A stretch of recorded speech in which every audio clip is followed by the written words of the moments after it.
সিরাজগঞ্জের সলঙ্গায় ট্রাক চাপায় ব্যাটারি চালিত অটোরিকশার যাত্রী বাবা ও ছেলে নিহত হয়েছেন। মঙ্গলবার সকালে হাটিকুমরুল বনপাড়া মহাসড়কের সলঙ্গার চড়িয়া মধ্যপাড়া এলাকায় এই ঘটনাটি ঘটে।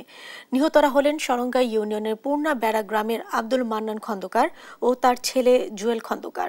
স্থানীয়রা জানায়, আব্দুল মান্নান তার দুই ছেলেকে নিয়ে সলঙ্গা থেকে অটোরিকশা যোগে চিকিৎসার জন্য সিরাজগঞ্জের শহীদ মনসুর আলী মেডিকেল কলেজ হাসপাতালে যাচ্ছিলেন।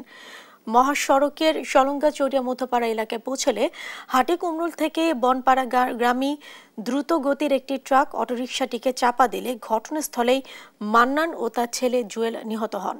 এ সময় আহত হন তার বড় ছেলে রাসেল খন্দকার। এদিকে গাজীপুরে শ্রীপুরে কারখানায় যাওয়ার পথে পিকআপ ভ্যানের চাপায় এক নারী পোশাক শ্রমিকের মৃত্যু হয়েছে।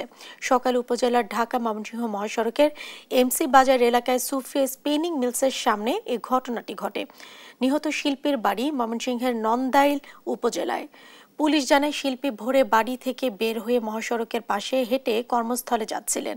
এ সময় ময়মনসিংহগামী একটি বেপরোয়া গতির পিকআপ ভ্যান পেছন দিকে থেকে ধাক্কা দিলে চাপা দিলে ঘটনাস্থলে তিনি নিহত হন।